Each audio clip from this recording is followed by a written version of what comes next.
안녕하세요. сайн байцгаана уу монголчуудаа. Та бүхэнтэйгээ дахин уулзж байгаадаа маш их баяртай. За өнөөдөр ингээд бидний 15 дахь хичээл эхэлж байгаа. Нийт хичээлийн тоо бол 16 хичээл үзнэ гэж хэлсэн байгаа. За өнөөдөр хичээл маань ерөнхийдөө дуусч байна. 15 дахь хичээлээ эхлээд дараагийн 7 хоногт 16 дахь хичээлээ үзэх болно. За бид энэ хугацаанд Солонгос хэлний үндсэн дүрм үйлэг болон тэмдэг нэрийн хувирлыг үзсэн байгаа. Үүнийг та бүхэн интернетээр урд өмнө үзсэн хичээлүүдэд давтад үзээд амьдралдаа аль болох хэрэгжүүлэх талаас нь анхаарч зөв хувиргаж хэрэглээсэ гэж хүсэж байна. За ингээд хичээлээ эхэлцгээе. Өнөөдөр бид ажилд орохдоо ямар үг хэрэглэдэг болж ажил дээрээ хүмүүс хоорондоо юу ярьдаг болох тухай харилцан яриаг сонсох болно. Харилцан ярианд гарсан шинэ үг, шинэ дүрмтэйгээ танилцах болно. Дүрмийн хувьд бол маш их хасагдаж ерөнхий дүрмээ үзсэн учраас хасагдсан бага хэмжээний дүрм үзнэ. Үүн дээрээ тулгуурлаад мөн харилцан яриагаа дахин давтаж сонсох тийм журмаар явагдана. За ингээд хичээлээ эхэлцгээе.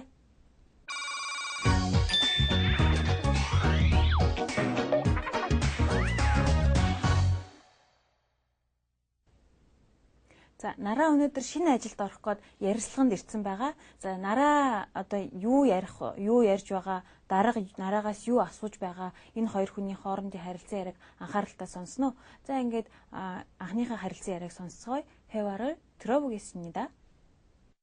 안녕하세요. 제 이름은 나라라고 합니다. 제가 어제 연락드렸었는데요. 오늘 면접을 보러 오라고 해서 왔습니다. 네, 반갑습니다. 한국말을 잘하시네요. 여기 앉으세요. 고맙습니다.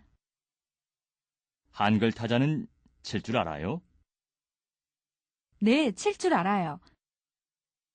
그리고 제가 영어도 조금 해요. 그럼 한국어, 영어, 몽골어 세 가지 언어를 할 줄 아시는군요. 좋아요. 다음 주 월요일부터 출근하세요. 정말이에요? 고맙습니다. 열심히 하겠습니다. 자, 안녕하세요. 나라 민들슨벤, 산베노.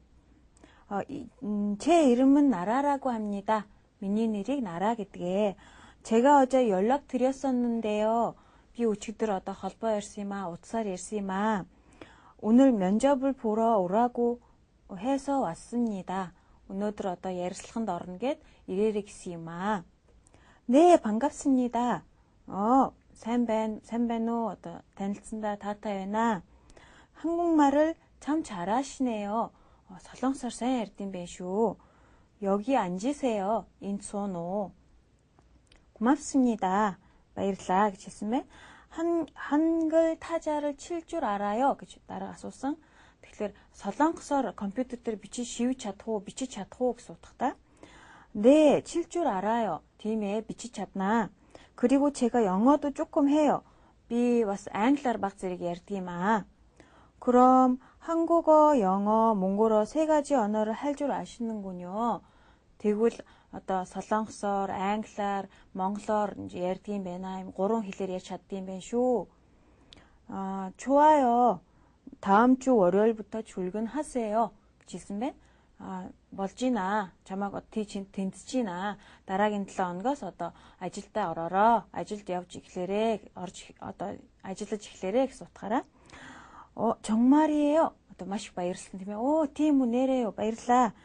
고맙습니다. баярлалаа. 열심히 하겠습니다. идэвхтэй сайн хийх болно гэсэн утгаараа ийм харилцан яриаг сонслоо. За харилцан ярианд 면접 гэж гарсан байгаа. 면접을 보러 오라고 해서 гэдэг дээр 면접 гэсэн үг маань ярилцлаганд орж байгаа. анх ажилд орохдоо ярилцлаганд орохыг 면접하다, 면접하러 가다 гэж ярьдаг. За 타자 гэдэг нь солонгос дээр гарыг хэлж байгаа. компьютерийн гарыг тэрийг солонгосоор бичиж чаддгийг 타자 칠 줄 알아요 гэж хэлдэг. 타자 гарыг хэлж байгаа. компьютерийн гарыг хэлнэ. 치다, 타자 치다 гэж ярьдаг. 치다 гэдэг нь цохихыг хэлж байгаа. Тийм ээ? бичгийн машин дээр цохих, компьютерийг цохихыг, шивхийг 치다 гэж хэлдэг. За 영어 гэдгийг бид нэр англи хэлийг 영어 гэж байгаа. За 가지 гэж гарсан байгаа. 한국어, 영어, 몽골어 세 가지 언어를 гэдэг дээр 가지 гэж байгаа. Энэ гурван төрөл гэсэн үг. 가지 гэхэлэр төрлийг хэлж байгаа. 언어 гэхлээрээ 한국어, 영어, 몽골어 гэдэг дээр гэдэг нь хэлийг хэлж байгаа. 언어 гэхлээрээ ийм одоо хэлүүдийг мэддэг юм байна. хэл гэсэн утгаараа. За 출근하다 бид нар үзсэн байгаа. 퇴근하다 гэхлээрээ ажил тарахыг хэлж байгаа. 출근하다 гэхлээрээ эсрэгээрээ одоо ажилд орохыг, явахыг, шинээр эхэлж явж эхлэхийг одоо 출근하다. өглөө босоод ажилдаа явахыг бас 출근하다 гэж хэлдэг юм аа. ажилдаа явах гэсэн утгатай. 자, бидний харилцан ярианд 한글 타자를 칠 줄 알아요, 칠 줄 몰라요, 일 줄 알다, 모르다 гэсэн одоо дүрм орж ирж байгаа. За, үүнийг одоо хүснэгтээс хараад дэлгэрэнгүй тайлбар хийж өгье. За, хүснэгтэн дээр хүснэгтийн гарчийг харцгаая. 일 줄 알다, 모르다. гэхлээрээ хийж мэднэ, мэдэхгүй гэсэн утгаараа хэрэглэгдэнэ. За, 일 гэдэг нь үгийн үндэс ихшгээр төгссөн байв шууд эвсгэрлэж орж ирээд 줄 알아요 гэж одоо 줄 몰라요 гэж ярина. 을 гэхлээрээ гийгүүлэгчээр үгийн үндэс гийгүүлэгчээр төгссөн тохиолдолд одоо шууд залгадана гэдгийг ойлгож болно. За, өгүүлбэрээ харцгаая. 한국 음식을 조금 만들 줄 알아요. гэхлээрээ 만들다 гэдэг үг байгаа тийм ээ. бидний хийх гэсэн үг байгаа. 만들 줄 알아요. гэхлээрээ ихшиг буюу рилээр төсвөл шууд эвсгэрлэж орж ирээд 줄 알아요 гэж одоо нөхцөлд нь тэр солонгос хоол баг зэрэг хийж чаднаа гэсэн одоо мэднэ, чаднаа гэсэн утгаараа. За, 한국말 조금 할 줄 알아요. солонгос хэл, солонгосоор одоо жоохон ярьж чаднаа, баг зэрэг ярьж чаднаа. 조금 одоо яг даруухан хэлбэрээр ойлгож байгаа. Ер нь ярьж чаднаа гэсэн одоо утгаараа ойлгогдож болно. Тэгэхээр 하다 гэдэг үгэн дээрээ шууд орж ирсэн байгаа тийм ээ. дэвсгэрлэж орж ирээд 할 줄 알아요 гэж одоо орсон байна. За, мэдхгүй гэдэг үг яаж орох вэ гэхээр адилхан. гэхдээ мэдхгүй гэдэг утгаараа 처음에는 매운 음식을 먹을 줄 몰랐지요. анх халуун ногоотой хоол идэж чаддаггүй байсан. Тэгэхээр 먹다 гэдэг үг нь гийгүүлэгчээр төгссөн учраас залгадана гэж хэлсэн байгаа тийм ээ. 먹을 줄 몰랐지요. идэж чаддаггүй байсан. 아이를 키우는 게 이렇게 힘들 줄 몰랐지요. 힘들다 гэж бид нар мэднэ тийм ээ. хэцүү хүнд одоо ядаргаатай гэсэн утгаараа тэгэхээр 힘들 줄 гэхлээрээ рилээр төгссөн учраас рил өөрөө хасагдаад өөрөө энэ одоо нөхцөний рил нь үгийнхаа одоо үндсэн дээр дэвсгэрлэж орж ирээд 줄 몰랐어요, 몰라요 гэсэн өгүүлбэрийг бий болгож болно. Тэр хүүхэд өсгөн гэдэг ийм хэцүү гэж би мэдээгүй, мэдсэнгүй гэсэн өгүүлбэр гарч ирсэн байна. За, ямар нэгэн зүйлийг хийж мэднэ, мэдэхгүй гэдэг үг ингэж одоо нөхцөлдөж орж ирдэг юм байна гэдгийг ойлголоо. За, бидний харилцан ярианд гариг орж ирсэн байгаа тийм ээ. Нэгд өдрөөс эхэлж ажилдаа ороороо 월요일부터 출근하세요 гэдэг дээр гариг орж ирсэн байгаа. За, гаригаа эхлээд би самбар дээр бичиж үзүүлье. Тэгээд дараа нь одоо солонгос хүн хэрхэн яаж хэлхийг анхааралтай сонсно. За, эхлээд бичиж үзүүлье. За, гаригийг 요일 гэж хэлсэн байгаа. 요일 гэж хэлдэг. За, тэгэхээр нэгд өдрийг 월 гэж хэлнэ. хоёр дахь өдрийг 화요일, гурав дахь өдрийг 수요일, дөрөв дахь өдрийг 목요일, тав дахь өдрийг 금요일, хагасаныг 토요일, бүтэн сайныг 일요일 гэж хэлнэ. Ингээд холбоод хэлэх юм бол тийм ээ. Тэгэхээр 요일 гэдэг нь гаригийг хэлж байгаа. Монголоор. гаригийг хэлж байгаа. 월 гэхлээрээ нийт өдөр, 화 гэхлээрээ хоёр дахь өдөр, су гурав дахь өдөр, мог дөрөв дахь өдөр, кым тав дахь өдөр, ту гэхлээрээ хагас сайн, 일요일 гэхлээрээ бүтэн сайныг хэлж байгаа. 일. Тэгэхээр цууд залгаж хэлнэ. Гэхдээ анхаарах зүйл рилээр төгссөн үед шууд их шиг орж ирэхлээр энэ хоёрыг шууд залгаж уншаад ирээр дуудагдана гэдгийг анхаарах хэрэгтэй. Ирээр дуудагдана. Энэ дээр бас байгаа, энэ дээр бас байгаа тийм ээ. Ирээр дуудагдана. 일요일 гэж одоо дуудана. За, үүнийг солонгос үг хэрхэн яаж хэлхийг одоо анхааралтай сонсноо. За, 원어민 목소리로 요일을 어떻게 하는지 들어보겠습니다. 월요일, 화요일, 수요일, 목요일, 금요일, 토요일, 일요일.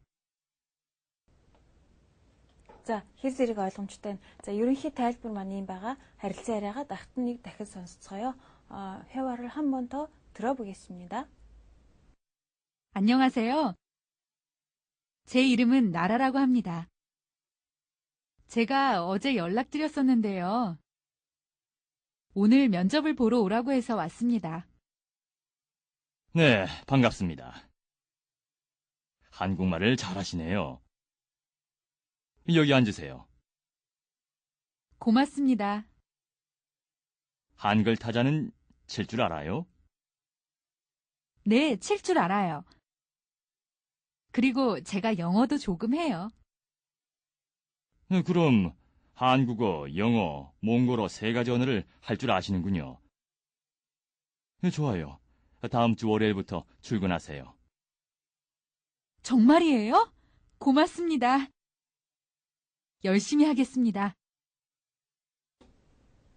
За сонирхолтой харилцан яриаг сонссон та бүхэн бас хэрэгтэй үг гарсан учраас тогтоож аваарай. За дараагийн харилцан яриагаа сонсцгоё. 다음 회화를 들어보겠습니다. 나라 씨, 이 서류가 좀 급하거든요. 얼른 번역 좀 해주세요. 언제까지 필요해요? 될 수 있는 대로 빨리 해주세요. 예, 알겠습니다. 다 하는 대로 갖다 드릴게요. 나라 씨, 이 서류가 좀 급하거든요. 나라, энэ одоо бичиг баримт яаралтай юм аа. 얼른 번역 좀 해주세요. хурдан орчуулад өгөөч гэж хэлсэн байна. 언제까지 필요해요? хизээ хэрэгтэй юм бэ? хэдий болтол хийж өгөх ёстой юм бэ? 될 수 있는 대로 빨리 해주세요. болж өгвөл хурдан хийгээд өгөөч. 예, 알겠습니다. 자, ойлголоо. 다 하는 대로 갖다 드릴게요. бүгдийг хийгээд дуусвал дуусангууд нь аваач өгье гэсэн одоо харилцан яриаг сонслоо. За бидний харилцан ярианд 나라시 이 서류 гэсэн одоо үг гарч ирж байгаа. Энэ нь болохоор ямар нэгэн бичиг баримтыг хэлж байгаа. Монголоор бичиг баримт гэсэн үг. За 급하다. 좀 급하거든요 гэдэг дээр 급하다 гэдэг үг гарч ирсэн байгаа. яаралтай гэсэн үг байгаа. 얼른 번역 좀 해주세요 гэдэг дээр 얼른 гэдэг нь хурдан. 어서 гэдэгтэй бас ойролцоогдохтой. За 번역 гэдэг нь бичиг орчуулгыг хэлж байгаа. Цаасан дээр одоо бичгийн орчуулгыг хэлнэ. ярианы орчуулгыг болохоор 통역 гэдэг тийм ээ. За 필요하다. 언제까지 필요해요 гэдэг дээр 필요하다 гэсэн үг орж ирж байгаа. Энэ хэрэгтэй. Тэгэхээр эсрэг утга нь 필요하지 않아요 гэж хэлж болно. эсвэл 필요 없어요 гэж бас хэлдэг тийм ээ. хэрэгтэй гэсэн үг юм байна. За бидний харилцан ярианд 좀 급하거든요. 거든요 гэдэг одоо нөхцөл орж ирж байгаа. Энэ нь одоо ямар нэгэн шин одоо мэдээллийг нөгөө ярьж байгаа хүндээ ойлгуулах, харилцан ярьж байгаа хүндээ мэдээлэл өгөх зоригоор одоо хэрэгэлдэг. Эсвэл бол уулга алдах, тийм ээ? Уулга алдах эсвэл сэтгэл хөдлөлийг одоо агуулсан тийм одоо утгатай юм аа. За, үүнийг одоо бусад одоо өгүүлбэрийн жишээн дээр харцгаая. 일을 다 했거든요 гэж байгаа тийм ээ. Тэгэхээр ажил хийгээд дуусгацсан шүү дээ. Ажлаа хийгээд дуусгацсан шүү дээ гэж одоо хэлж мэдээлэл өгсөн маягаар 버스를 벌써 탔거든요. Тэгэхээр автобусанда суучихсан шүү дээ. Айл хэдий суучихсан шүү дээ гэж мэдээлэл өгж байна.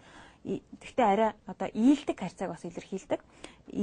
이야기 접수되었거든요. гэхээр захиалагчин одоо захиалга явагдсан, бэлэн болсон гэсэн утгаараа 지갑을 놓고 왔거든요. тэгэхээр төрөвчөө гэртээ орхиод ирсэн коднё гэж одоо ярианд их хэрэгэлдэг учраас та бүхэн бас тогтоож аваарай. За бидний харилцан ярианд 될 수 있는 대로 빨리 해주세요. 있는 대로 뭐 өөрч юу гэж орж ирлээ. 하는 대로 빨리 해주세요 гэж одоо орж ирсэн байгаа. 빨리 하겠습니다. 대로 гэдэг нь одоо ямар утгатай гэхээр монгол хэлний дагуу гэсэн үг тийм ээ. Эсвэл бол өнгөт гэсэн одоо нөхцөлтэй ойролцоотойгоор тайлбарлагддаг. За үүнийг одоо хүснэгтээс хараад одоо дэлгэрэнгүй тайлбар хийж өгье. За хүснэгтэн дээр 대로 монгол хэлний өнгөт дагуу гэсэн одоо үгийн жишээ юм аа. За Өгүүлбэрийг харцгаая. Шикхийнэн дээрөө ирэл 차례요 гэсэн байгаа. Хий гэснийг сайн хийдэг гэсэн өгүүлбэр байгаа. Шикхийнэн дээрөө. Тэгэхээр нэн дээрөө гэж орж ирнэ тийм ээ. Үгийн үндсэнд шикхийнэн дээрөө одоо цагийг илэрхийлж байгаа. Одоо үргэлжилсэн цагийг бас илэрхийлж болно. 일이 끝나는 대로 연락해요 гэдэг дээр ажлаа дуусангууд яриараа. Тэгэхээр монгол хэлний гуунт адилхан утгаараа орж ирж байгаа тийм ээ. Одоо ажлаа дуусангуудаа шууд яриараа гэсэн утгаараа. 부모님 말씀대로 하는 게 좋을 거예요. Одоо ээж аавын хэлснээр хийх нь зүгээр шүү. Буруутахгүй шүү гэсэн утгаараа. 좋을 거예요. 뭐 하는 게 тэгэхээр одоо үргэлжилсэн цагийн дараа орж ирж байгаа. 말씀대로 одоо шууд нэр үгийн дараа ингэ залгадж бас орж ирдэг юм байна гэдгийг анзаарч болно. За, 인생은 기획대로 되지 않아요. амьдрал төлөвсний дагуу бүтдэггүй, болдоггүй гэсэн өгүүлбэр. Тэгэхээр мөн одоо тийм ээ нэр үгийн дараа 대로 гэж орж ирж болд юм байна. төлөвсний дагуу гэдэг утгаараа тийм ээ. За, бидний харилцаа ярианд иймэрхүү одоо шин дүрмийн тайлбар орж ирсэн байгаа. За, 갖다 드릴게요 гэсэн үг орж ирсэн байгаа тийм ээ. 갖다 주다 гэдгээс 갖다 드리다 гэсэн одоо хүндэтгэлийн хэлбэр. 주다 гэдэг үг маань 드리다 гэж одоо хүндэтгэлийн хэлбэрт байдаг. Тийм учраас 갖다 주다 гэхээр аваачиж өгөх гэсэн үг маань хүндэтгэлийн хэлбэрт 갖다 드리다 гэдэг утгаараа орж ирдэг юм байна. гэдгийг анзаарч болно. За, харилцаа яриагаа давтан нэг сонсцгоё. 회화를 한 번 더 들어보겠습니다. 나라 씨, 이 서류가 좀 급하거든요. 얼른 번역 좀 해주세요. 언제까지 필요해요? 될 수 있는 대로 빨리 해주세요. 예, 알겠습니다. 다 하는 대로 갖다 드릴게요. 자, хэр зэрэг ойлгомжтой юм. За, дараагийн харилцаа яриагаа сонсцгоё. 다음 회화를 들어보겠습니다. 아까 번역한 거 가지고 왔어요. 잘 됐는지 모르겠습니다. 제가 보고 말씀드릴게요. 저도 확인을 많이 했는데 혹시 틀린 곳이 있으면 언제든지 말씀해 주세요. 여기 세 군데가 문장이 이상해요. 어머, 제가 빨리 고쳐가지고 오겠습니다. 네, 그러세요. 자, 아까 번역한 거 가지고 왔어요. 둘은 어떤 орчуулсан зүйлийг аваад ирлээ. 잘 되었는지 모르겠습니다. хэр зэрэг сайн болсныг сайн мэдэхгүй байна. 제가 보고 말씀드릴게요. би хараад одоо дараа нь хэлье. эхлээд шалгаад дараа нь хэлж өгье. 저도 확인을 많이 했는데 би одоо уулаа аминдаа сайн шалгасан юм аа. 혹시 틀린 곳이 있으면 언제든지 말씀해 주세요. одоо 혹시 гэдэг нь одоо яаж мэдэх тийм ээ? алдсан одоо зүйлээ хэлж өгөөрөө, хизээч хамаагүй хэлж өгөөрөө. 여기 세 군데가 문장이 이상해요. 인 어떤 그런 өгүүлбэр сонирн байна. 어머, 제가 빨리 고쳐가지고 오겠습니다. 야나, 비 어떤 засаад аваад ирья, эргүүд аваад ирья. 네, 그러세요. За, тэгээ одоо гэсэн харилцаа яриаг сонслоо. За, бидний харилцаа ярианд 아까 тийм ээ? 아까 번역한 거 가지고 왔어요 гэдэг дээр 아까 гэсэн үг орж ирж байгаа. Энэ нь түрүүн гэсэн одоо утгаараа 확인 гэж орж ирсэн байгаа. 저도 확인을 많이 했는데요. 확인하다 гэдэг нь шалгах гэсэн үг байгаа. За, 혹시 гэдэг нь болохоор монгол хэлний юмыг яаж мэдэх вэ гэсэн утгаараа тайлбарлагддаг. За, 틀리다. 혹시 틀린 곳이 гэдэг дээр 틀리다 гэдэг үгнээс гаралтай өнгөрсөн цаг дээр орж ирж байгаа. харилцаа ярианд бол өнгөрсөн цаг дээр байгаа. алдсан зүйлээ хэлж өгөөч ээ. 곧 гэдэг нь болохоор газар, хэсэг одоо утгаараа тайлбарлагддаг. За, 언제든지 гэдэг нь болохоор хизээч хамаагүй. 언제든지 말씀해 주세요 гэдэг нь хизээч хамаагүй. 이일дэг харьцаанд гардаг. 군대 гэхээр 여기 세 군데가 이상해요. 세 문장이 이상해요 гэдэг дээр 군대 гэдэг нь одоо ямар нэгэн хэсэг одоо газрыг хэлж байгаа тийм ээ. За, 문장 гэхээр өгүүлбэрийг хэлж байгаа. зэрэг тавиад одоо өгүүлбэрийг бичдэг. тэр өгүүлбэрийг 문장 гэдэг юм аа. За, 고치다 гэдэг үг орж байгаа. 고쳐가지고 오겠습니다 гэдэг дээр 고치다 гэдэг нь засаад аваад ирья гэсэн одоо харилцаа ярианд гарсан байгаа. За, бидний харилцаа ярианд 고쳐가지고 오겠습니다 гэж сая давтаж хэлсэн тийм ээ. Энэ үг маань дүрмийн дагуу хувирсан байгаа. Тэгэхээр 가지고, 가지다 гэсэн үг маань ямар туслах одоо үйл үгийн үүргийг гүйцэтгэдэг өгүүлбэрт. Тэгээд одоо үгийн үндэс а буюу о одоо орсон байвал 가지고 залгадаж нөхцөлдөж орж ирдэг. Үгийн үндэс бусад одоо их шиг тийм ээ у одоо бусад их шиг орсон байвал 가지고 нийлбэр орно. Хаагаар төгссөн байвал үгийн үндэс хаа байвал 가지고 бидний урдын үз дүрмүүдтэйгээ бас адилхан хуурд юм байна гэдгийг анзаарч болно. За та бүхэн хүснэгтээ сараад бусад өгүүлбэрүүдэд яаж хуурсныг одоо харж болно. За би сая хэлсэн тийм ээ үгийн үндэс буюу уугаар төгсөн байвал 가지고 болно. Бусад тохиолдолд 가지고 нөхцөлдөж орж ирэх бөгөөд туслах одоо өгүүлбэр туслах үйл үгийн үүргийг гүйцэтгэнэ гэж хэлсэн байгаа. За өгүүлбэрийг харцгаая. 내일은 도시락을 싸가지고 오세요. маргааш хоолоо савлаад ирээрээ. Тэгэхээр 싸다 гэдэг нь болохоор хямдхан гэдэг бас утгаараа мөн эмийг боох одоо эмийг савлах гэдэг утгаараа бас хэрэгэлдэг. Тэгэхээр шууд үгийн үндэс шууд ганцаараа орж ирээд 가지고 싸가지고 오세요 гэсэн байгаа тийм ээ. 이력서를 써가지고 오세요. 쓰다 гэдэг үг маань ингэж хувирсан байна тийм ээ. 쓰 гэдэг нь өөрөө 의를 одоо үгийн үндэс ишгээр төгсөн учраас болж хувираад 써가지고 오세요. 남траа бичээд ирээрээ. 이력서 гэдэг нь 남трыг хэлж байгаа. 자, 돈을 벌어가지고 집을 살 거예요. гэсэн өгүүлбэрээ мөнгө их олоод байр авнаа. Тэгэхээр 벌다 гэдэг үгэн дээр үгийн үндэс нь одоо их шиг орсон учраас 가지고 залгадаад 벌어가지고 집을 살 거예요. 벌어서 집을 살 거예요 гэсэнтэй адилхан тайлбарлагдж болно. Тэгэхээр мөнгө их олоод мөнгө их олсныхаа дараа байр авнаа гэсэн өгүүлбэр бий болсон байна.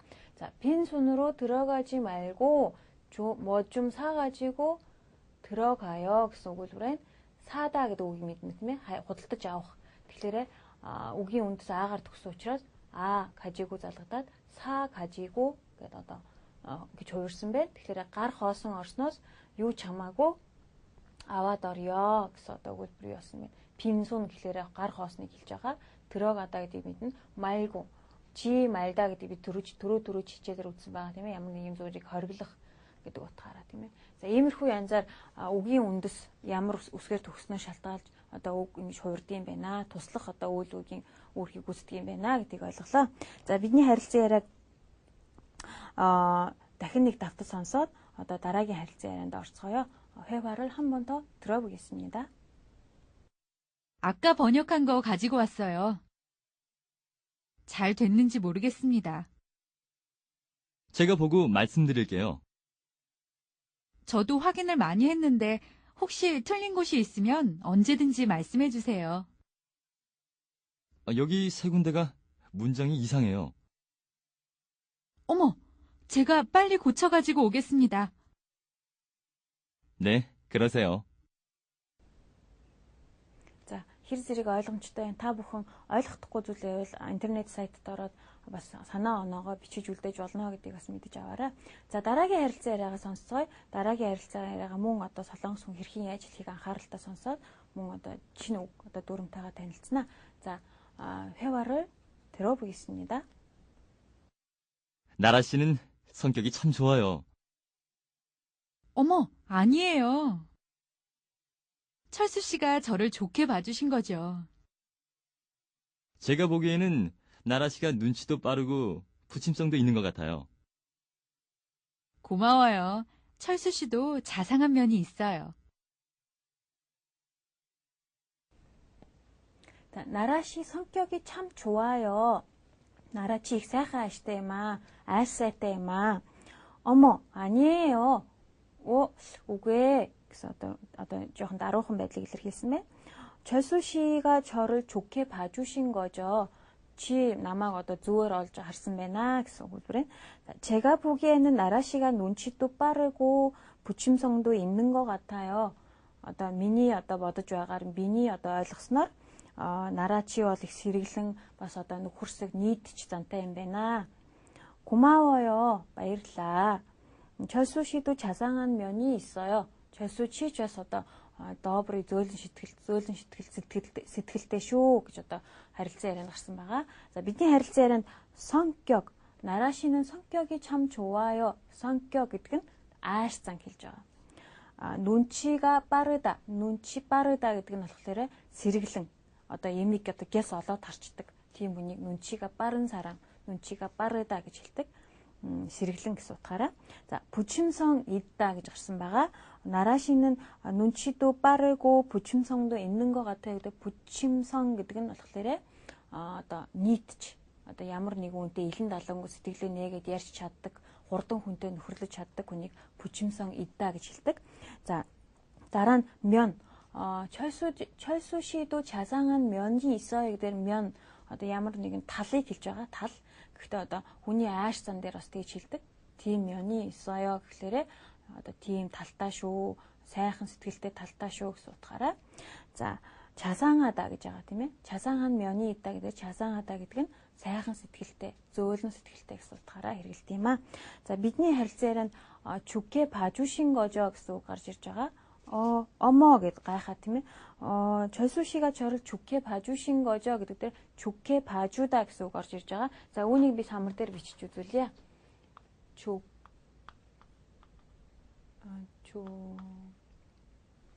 좋게 봐주다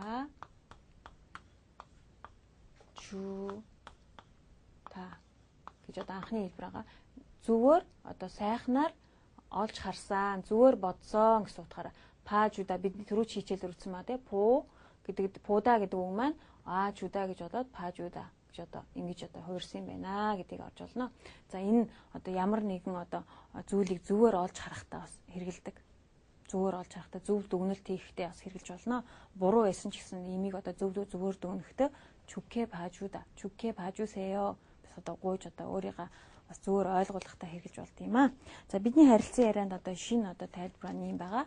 харилцан яриагаа давтныг сонсоод ерөнхий одоо дүрмтэйгээ одоо харьцуулж бас ойлгоно. 자, 회화를 한 번 더 들어보겠습니다. 나라 씨는 성격이 참 좋아요. 어머, 아니에요. 철수 씨가 저를 좋게 봐주신 거죠. 제가 보기에는 나라 씨가 눈치도 빠르고 부침성도 있는 것 같아요. 고마워요. 철수 씨도 자상한 면이 있어요.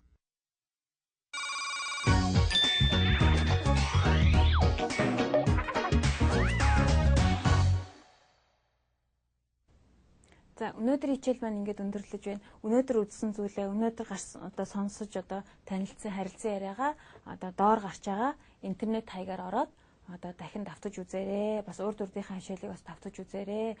ерөнхий одоо дүрмийн тайлбарлуудаа бас ойлгож одоо авахыг одоороо ойлгохдохгүй зүйл байвал одоо санаа оноо гэсэн бол интернет хаягаар орохоор санаа оноо гэсэн одоо булан байгаа. түүнд одоо бичиж одоо зөвлөгөө өгөх тийм ээ. шинэ одоо санаа оноо дэвшүүлэх юм байвал бичиж үзэж болно гэдгийг одоо дахин давтчихъя.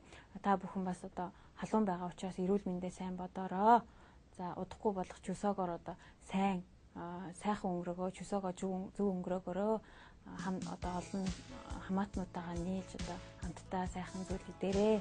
За, дараагийн хичээл хүртэл баяртай. дараагийн хичээл манай сүүлийн хичээл байгаа учраас та бүхэн анхааралтай үзнэ гэдэгт найдаж байна.